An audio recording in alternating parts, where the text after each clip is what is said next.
Hello and welcome to Banfield. We've got breaking news to tell you about this minute. The United States military has launched airstrikes against ISIS, and it is in retaliation for the deadly Kabul airport attacks. CNN is also reporting that the United States Embassy in Kabul has warned Americans to leave the airport immediately. You'll remember the last time that warning went out, it was about 12 hours, and 2 suicide attacks, 2 bombers did this. This has United States forces in Kabul on high alert tonight as they continue getting people out. The intelligence reports show that it may not be if, but when the next terrorist attack happens. The 5 most common words being used today associated with another potential attack: ongoing, acute, specific, credible, and likely. 5 words you do not want to hear while trying to evacuate thousands out of that airport. These warnings come as we are all still trying to make sense of the twin suicide bombings outside of HKIA, the Kabul airport. They happened yesterday. They killed 13 U.S. service members and they wounded 18 more service members. I am joined now by Michael Isikoff. He is the chief investigative correspondent for Yahoo News and the host of Skullduggery and Conspiracyland podcasts. Rula Jibril is a foreign policy analyst, author, and journalist who is a visiting professor at the University of Miami. And also joining me tonight is Joel Rubin, who's the former Deputy Assistant Secretary of State in the Obama administration. He also worked on Afghanistan in the State Department during the Bush administration as a career civil servant. Thank you to all 3 of you. I want to begin with you first, Rula, if I can. This is pretty striking news. Pardon that verbiage, but airstrikes this quickly after those attacks. We heard the president say yesterday, "We are coming for you." I suppose this is what he meant. Look, this is a humanitarian catastrophe, and this is a byproduct of, this is what failed militarism looked like, unilateralism. And for way too long, the United States thought that they could solve any issue with airstrike after airstrike. I understand actually this airstrike. Many people understood after 9/11 the urge to go after Al-Qaeda, but the scope of the war on terror in these 20 years, with the inability to build one single democratic institution, makes you understand that our foreign policy so far has failed utterly. And what we're seeing come out of Kabul, I mean, the Taliban, ISIS is basically the rival of the Taliban, and they're fighting the Talibans because they don't want the Talibans to take credit. I mean, we're looking at and Southeast Asia, the Middle East, everywhere we intervene, we destabilize these countries. There's huge radicalization, huge desperation, mass refugee, and rightly so, millions of people who want to leave these countries. And then what do we have? Our allies are no better than the Taliban. If you look at our allies in the region, if you look at Pakistan, you look at Saudi Arabia, MBS, MBZ, who are these people? I mean, when one of the leaders of the Taliban in 2019 asked the West, what is the difference between us and Saudi Arabia? Nobody could answer that question because Rula, let me just jump in for a moment. I have some additional details. Sorry, I just want to interrupt only because I've got breaking new details on this attack that we've now launched back in Afghanistan. Yes, it is combat again in Afghanistan. CENTCOM is confirming now that this was a drone strike. It was against an Islamic State member, which is obvious because they claimed responsibility for the 2 suicide bombers that plied their trade yesterday just outside of the HKIA gates. We're also being told this happened in Nangarhar province. It's a place I know well. I traveled the road in between Peshawar in Pakistan to Jalalabad in Afghanistan. And this is effectively sort of the area near Jalalabad where this happened. It is believed that he was involved, the person who was struck, in planning those attacks. One individual, CENTCOM is saying, is dead and no civilian casualties. It is unclear if, in fact, that one person that was the target taken out was indeed part of the planning of the suicide blasts. As you'll know, part of the attack yesterday was not only only the suicide bombers who pulled their bombs, but also gunmen who opened up afterwards. Quickly, Joel Rubin, I just want to talk to you a little bit about what this does to the metric of the mission that we are in right now. We're back in combat in Nangarhar province, and then in Kabul, we're still trying to evac. But I assume that if, as Rula very smartly pointed out, ISIS is the enemy of the Taliban, perhaps the Taliban will make this evacuation a little better. Yeah, Ashley, clearly there's a lot of churn right now underway, and getting the civilians out that the United States has promised to get out, our American citizens, by the August 31st deadline is still the priority. The president has been steadfast in that. We have, as you point out, the airport, major security challenges, threats in an ongoing basis. And I think what we're seeing is tonight a bit of a preview as to what's to come after August 31st in terms of the way the U.S. deals with Afghanistan. The president spoke about over-the-horizon capacity. This is what over-the-horizon capacity looks like, drone strikes. And so clearly we're leaving, we're getting out. It's time to get out.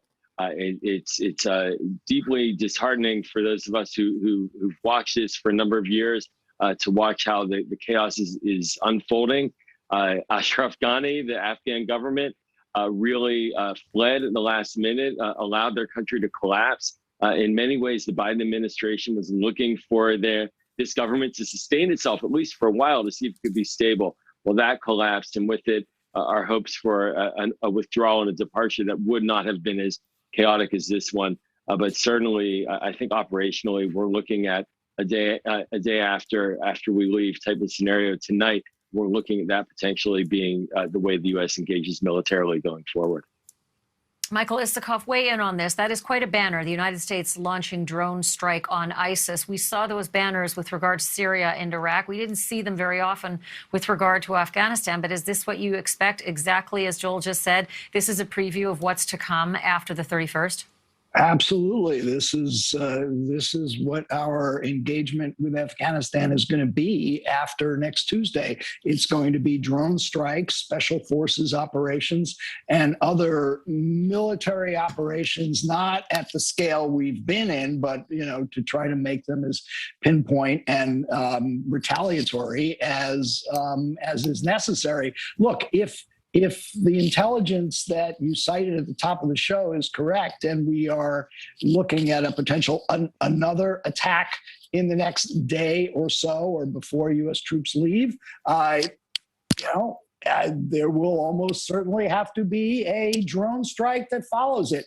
The problem is we don't know how effective these drone strikes are. We have no idea who this ISIS planner was and what his connection may or may not have been to the actual bombings the other day. But this is the way our military and intelligence agencies have come to respond to the terrorist threat over the years. And I think, clearly that terror threat is not going away. One of the stunning revelations today was during the Pentagon briefing when Admiral Kirby acknowledged under questioning that as many as thousands of ISIS prisoners who had been at Bagram and another prison that was taken over by the Taliban have been released in just the last few weeks. That is a staggering number of terrorists who have just been let go,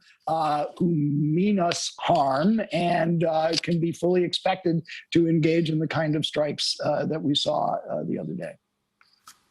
I'm just going to double check if this report is accurate, but I think we are getting a second warning to Americans to leave the airport immediately. And I'm just going to say that CNN is putting this report out that the U.S. Embassy has been telling Americans to leave the airport immediately. Rula, this is terror works by terrorizing. Terror works by scaring and advancing a cause and creating action.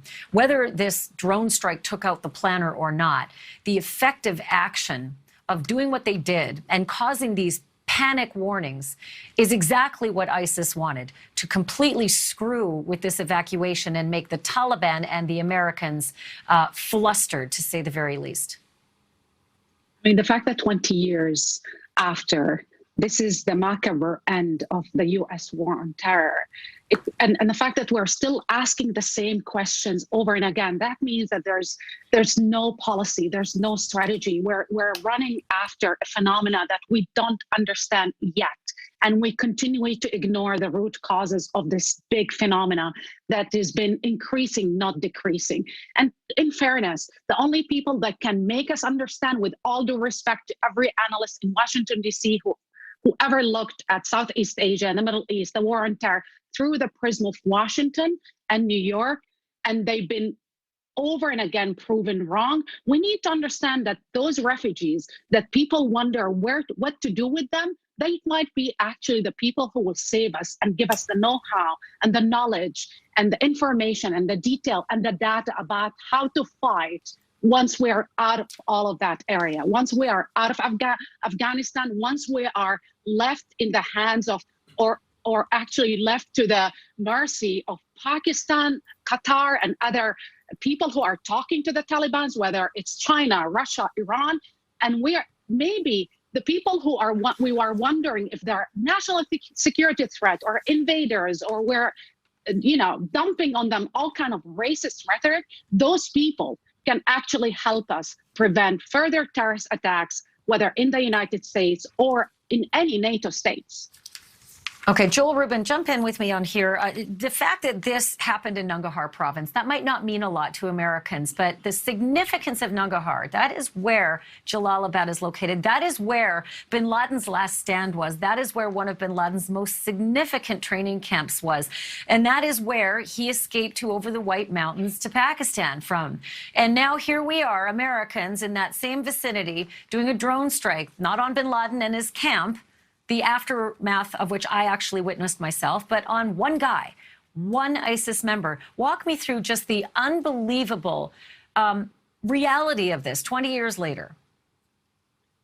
Well, you're bringing back some memories there. I was very early in my career at the State Department at the time. The Tora Bora offensive took place. And at that time, we were very singularly focused on Afghanistan and really poured in our assets and our resources to try to both defeat al-Qaeda and knock out the Taliban, and B, bring some stability to the country and deal with the warring factions and develop a political process, a loya jirga, and sort of a governance structure to stabilize the country. And then, of course, the neocons and George W. Bush and the team around him decided that it was better to invade Iraq and move our assets and our resources over to invading a country unprovoked, based on a lie.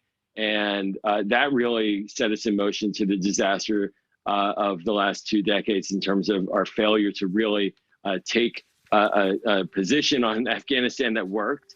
And so to this point of going back, in a way, 20 years and these individual strikes into the mountains, the difference is that back then we had people allied with us on the ground, Northern Alliance earlier, and different groups that were willing to engage and support and ally with us.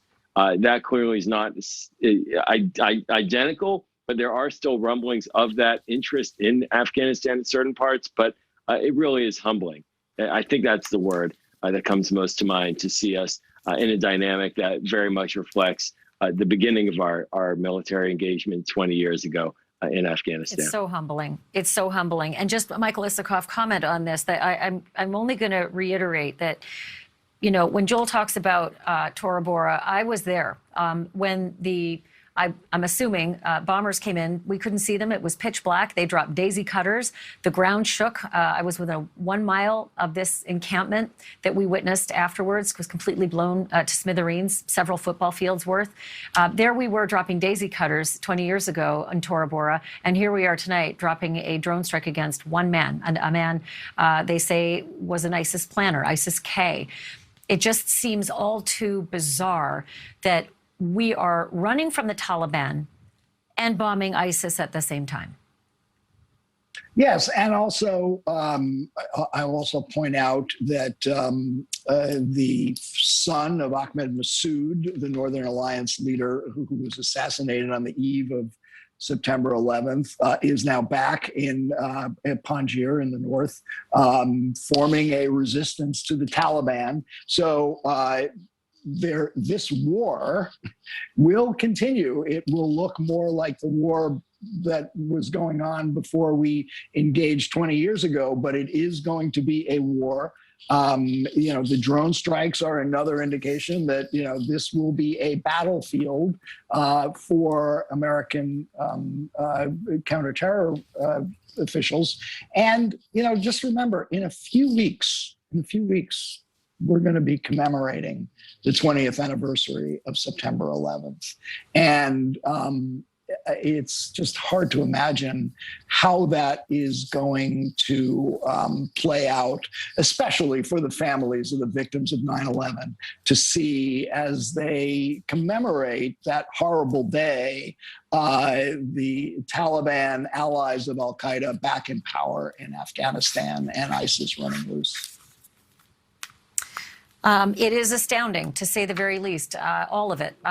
I thought I was coming to air to speak with all three of you about this closing window and the dire circumstances that we're facing and the potential diplomacy we may end up being in with the Taliban, given the circumstance we're in. And then within minutes of going to air, the U.S. launches a drone strike on ISIS in retaliation for the hideous bombing that claimed 13 U.S. service members' lives and somewhere around 170 lives total. It is not lost on anyone across the globe that 170 people are dead, not just the U.S. service members. Michael Isikoff, Rula Jibril, and Joel Rubin, thank you, all three of you, for rolling with this breaking news. We do appreciate it. Thank you. Thank you. Still to come, one of history's most infamous assassins may soon walk out of a prison cell for good. After the break, Carrie Kennedy, daughter of Robert F. Kennedy, will join me on today's bombshell parole decision for Sirhan Sirhan, the man who killed her father.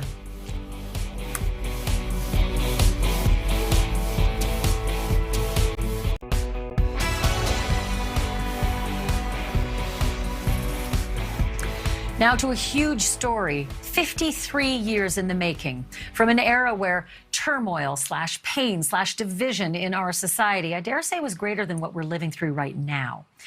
In the spring of 1968, the Vietnam War was at its height. The leader of the nation's civil rights movement had been assassinated, and the younger brother of an assassinated president was himself gunned down while running for president. Names I haven't mentioned. Senator Kennedy has been shot. Is that possible? Is that possible?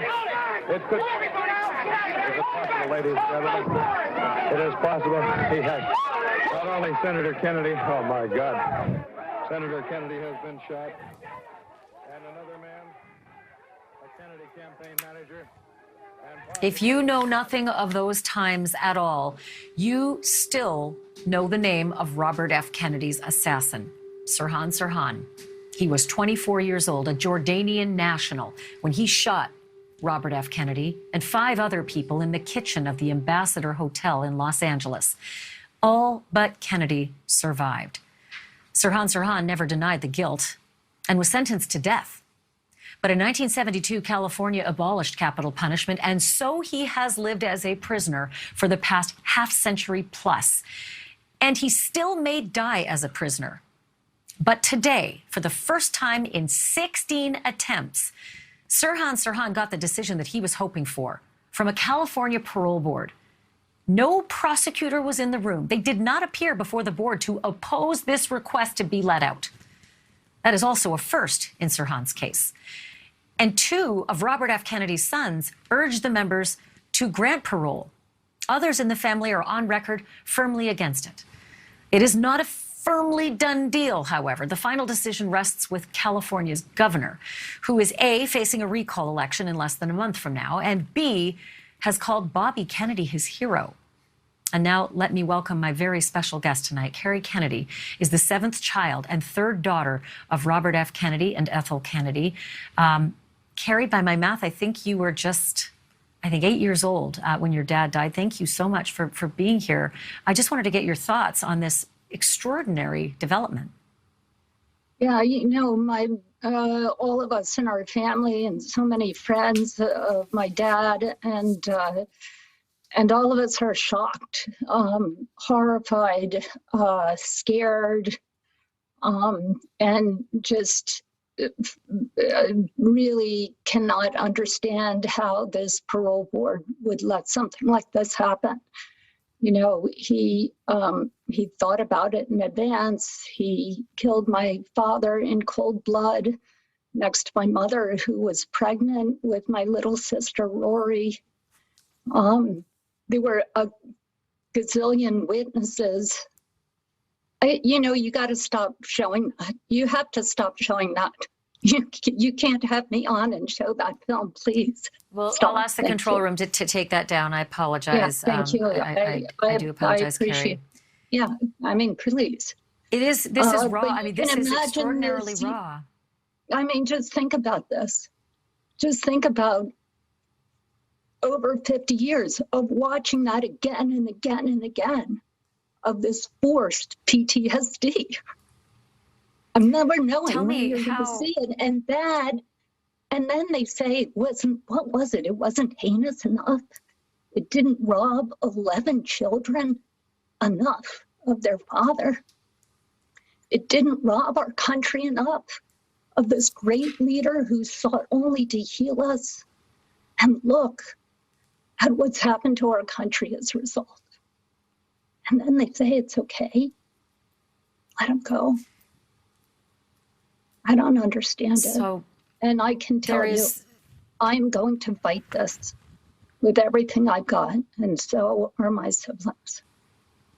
how does that square with your two siblings, Robert and Douglas, who did not oppose this? I want to know about the dynamics I mean, here. listen, Bobby believes that there's a conspiracy theory behind the vaccines. He believes that there's a conspiracy of all the pharmaceutical companies. He believes that there's a conspiracy that disappeared the flight that was lost over Asia.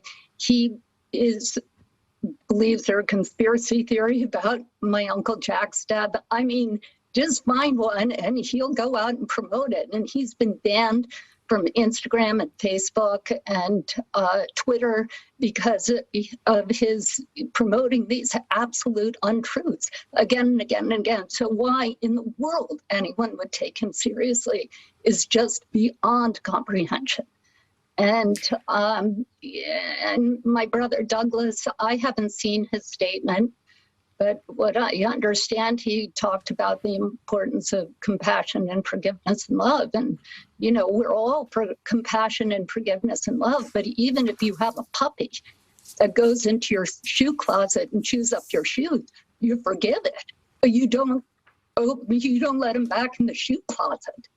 I mean, my gosh.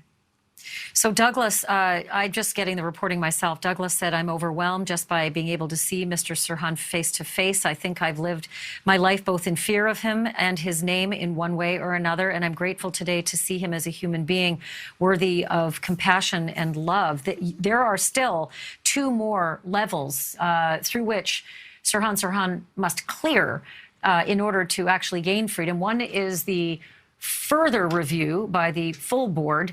This was just a two-person panel. And then, of course, the governor. And when you say you're going to fight this, walk me through the process. Well, we're trying to figure out that process right now. So this came as a shock to us this evening. And I can't comment on it right now, except to say that's exactly what I know. What I've been told is that there's a 17-person board, and then Governor Newsom, I talked to him a few years ago, and he recited from memory about 5 different speeches of my father's from start to finish. So, and Daddy is really his hero, and I think I'm hopeful that he will be able to see this through the eyes of my family and, frankly, through our country. This isn't just about my family. This is about our entire nation and the world who lost this great, compassionate, loving, peaceful leader at a time when we needed him most. The politics of this, Carrie, can't be ignored. The district attorney decided that parole boards should know, or rather prosecutors should no more be weighing in on parole, that their job should end upon conviction, and that the process after conviction should be who the prisoner is now as opposed to who he was or she was at trial. And for that, the prosecutors were not present. I can imagine that this is a cruel sting for you. Well, as I said, I think that we're just getting the information tonight and trying to sort through it and determining what the next steps are. But I can tell you, we will be fighting this. And are you? You know, sorry, go ahead. When you lose your dad at such a young age, I mean, we were blessed because a lot of people stepped in and a lot of people worked hard to help my mom and to be there for all of us. But there's some things nobody else can do, and it really leaves the work of love undone. And I have 9 siblings, 9 surviving. So there are 9 of us now. There were 11. It's hard to imagine that our family, you know, this has caused untold pain and trauma to each and every one of my siblings, and to my dad's brothers and sisters, to his nieces and nephews, to so many people who loved him, to my mother most especially, to his mother, and then and his father, and then to my children. I have three daughters who never met their dad. Carrie, have you had a chance to speak with, I assume, your 6 other siblings? If there are 9 of you and 2, Bobby and Douglas, you know, didn't oppose, in fact, supported the parole, that would leave you and 6 others to commiserate. Have you had a chance to connect with your siblings over this? Yes, yes, we have, and we've all agreed that we're going to fight this. Have you had a chance to talk to Bobby or Douglas? I haven't spoken to Bobby or Douglas today. I've exchanged some texts. And how did that exchange, what was the tenor of the exchange, if you don't mind me asking? Well, you know, look, this is not about my siblings. This is about our country. This is about what the system of justice is in our country.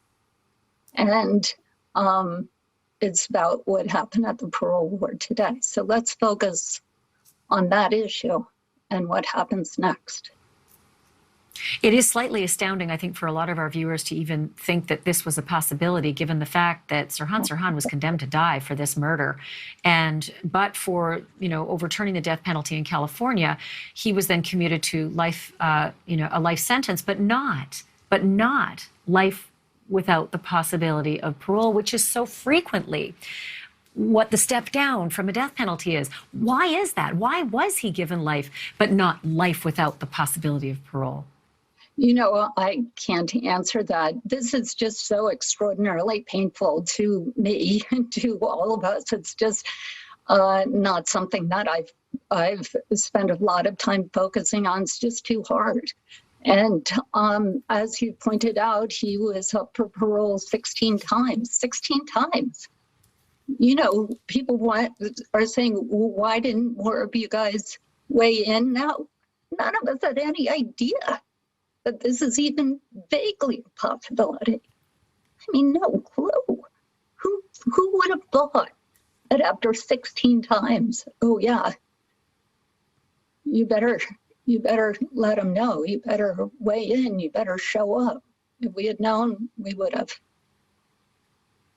I mean, the astounding thing is, for those 16 appearances, he never acknowledged or repented for what he did. He admitted it, but he says he has no memory of it. And there is nothing to indicate in the early reporting at this point that he has repented for it now. All he has said is that he wants peace and that he's a changed man and that he hopes to be deported to Jordan or live with a brother in California. But still, one of the number one, we all know this. You don't need a legal background for this. And I know you're a lawyer.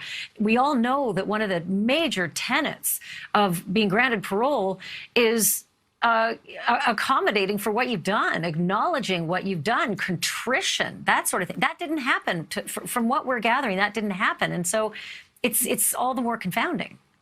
Yeah, right. You know, two of the issues they look at, as far as I've learned, and again, just recently, is the heinousness of the crime, the premeditation of the crime, and has the person sought contrition for it. I mean, it's just shocking that he hasn't.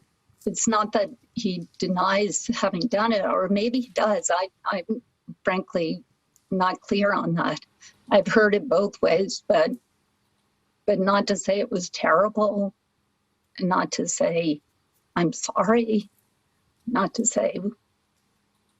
to make any reparations.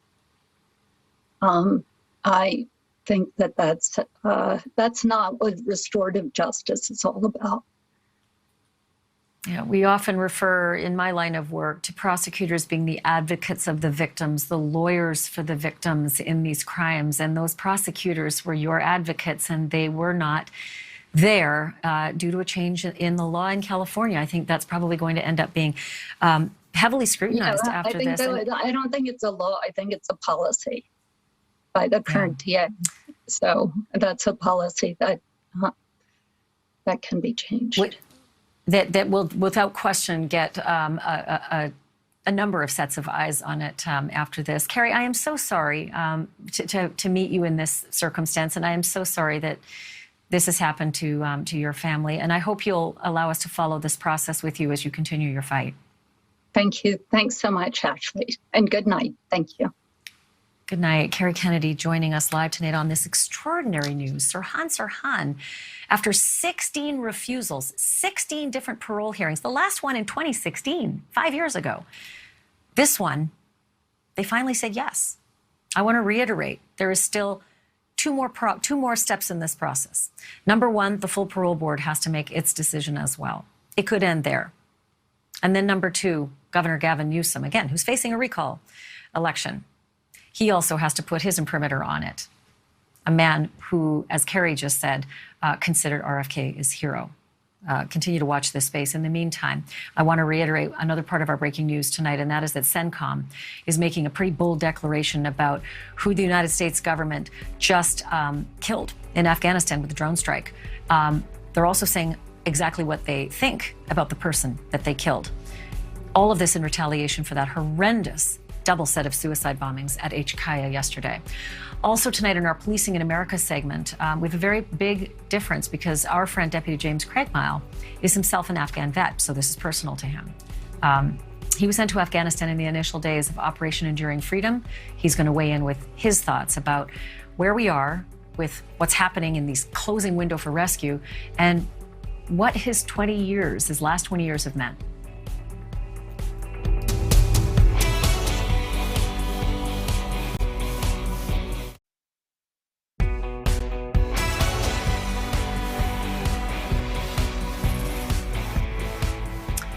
We have breaking news tonight. CENTCOM is now confirming a successful unmanned drone strike that killed its intended target, a member of ISIS-K, the member they say they were looking for involved in the planning of those attacks on the airport in Kabul that's come known to all of us, HKIA. No civilian casualties are being reported by CENTCOM at this time, but they are saying that this attack hit its target, that they intended to get one individual, and they got him. Don't have a name yet, but as soon as we have it, you'll have it. You know, for so many military veterans, if they're fortunate enough to make it home, they pursue a career in law enforcement. And that is exactly the case with our good friend, Deputy James Craigmile, who joins us pretty much every weekend for a frank talk on policing in America. But this week, we specifically wanted him here because he also happens to be an Army veteran who served in both Afghanistan and in Iraq. Deputy Craig Mile, we usually talk about, events of the week in America, policing in America with you, and we are indeed going to talk about events of the week. But for you and me to start with, I want to talk about this. Look at this. This is the headline from the Daily News today. They will pay, the president said. It's not even 24 hours later, or maybe just within that, and you just heard the breaking news. One of them has indeed paid with his life. One of the people, ISIS-K members, who was believed to be involved in the planning of that horrific attack that killed 170 and 13 of your fellow servicemen, is now dead from a drone strike. I just wanted to get your thoughts on that. Yeah, I mean, I guess it could be summed up it's about time. This is something that I think that we could have planned and prepared better in the beginning, but you know what? We can't go back and fix the past. All we can do is try to fix the future and try to get our servicemen and women home, get our civilians that are over there home. And I think that we should bring home the local Afghanis that have helped us over the past 20 years. Whenever I was over in Afghanistan, it was in 2002. We were the first few troops that went over there, and we made friends with the Afghans over there. We got to know their kids. We got to know their villages and their names, and got to be really engrossed in their culture. And it's a shame to see what's going on. My prayers are going out to the veterans that lost their lives throughout this entire conflict, but here especially in the past few days, because this could have been handled differently. Yeah, well, listen, I usually call you Craig Mile, right? Because, that's you on Live PD, Craig Mile. But I'm going to say, James, thank you for your service. And my heart goes out to you as well, because I know that it hurts us to see that news, but it is devastating. It's a sleepless night when you're a service member and you know that 13 of your fellow service members are dead because of a mission they're committed to. I don't want you to go anywhere. It is such a good thing that you became a police officer, because you are a damn good police officer. When we come back after the break, I want you to take a look at this image of a man. Some people say this man was pointing a gun at the police, and then others say he's not facing the police. This did not end well. We're going to break it down. We're going to continue with James Craig Mile, Policing in America with the guys from IPD is next.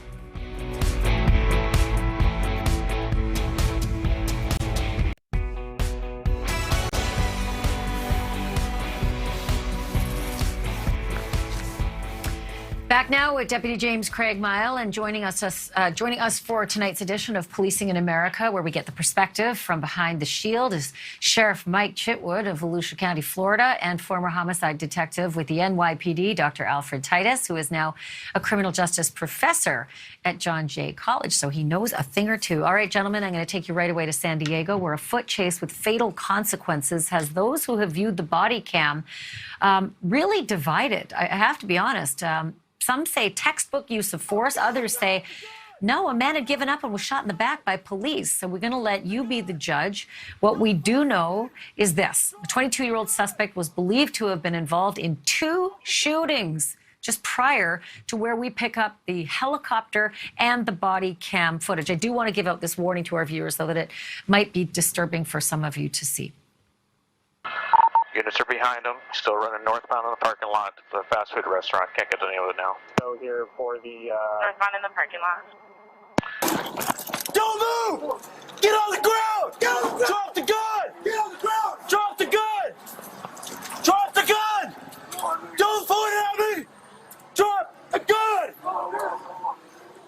Drop the gun! Drop the gun!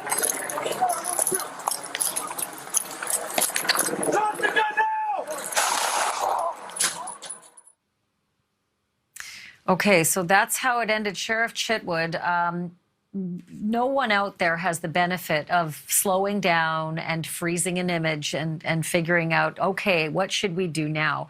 And I think for a lot of viewers, they get the news broadcast of it with, perfect 2020 hindsight. And even this isn't perfect 2020 hindsight, but your initial thoughts on what you saw there. Actually, you can debate tactics all you want.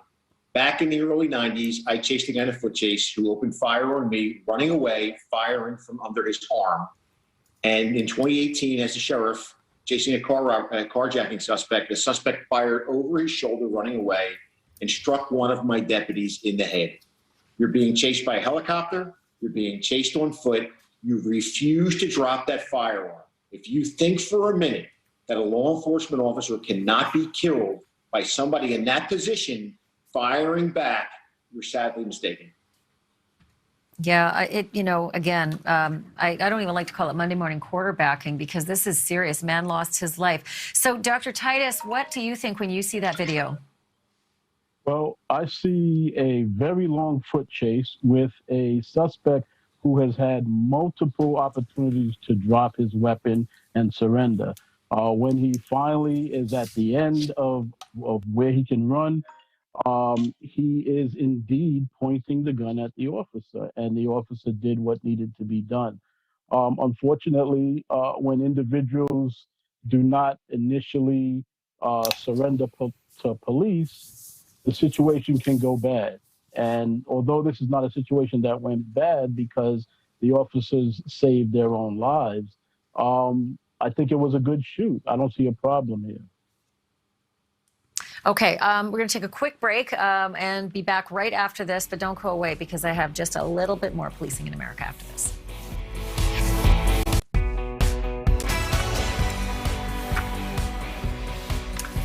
I'm just interrupting our Policing in America to update you on our breaking news that an unmanned airstrike fired tonight in Afghanistan has taken out its intended target, and that is the person, an individual killed, who was the intended target, apparently believed to have been involved in planning those ISIS-K attacks against U.S. service members and civilians on the ground. The spokespeople saying that this is an over-the-horizon counterterrorism operation. Fascinating, in Nangarhar province. That's not far from Tora Bora, right? Remember Tora Bora? That was bin Laden's last stand. So pretty remarkable. My great thanks to Craig, Mile, Titus, and Chitwood for joining us for Policing in America. And thank you to you as well for joining me tonight. Have a great weekend. I'll see you back here on Monday.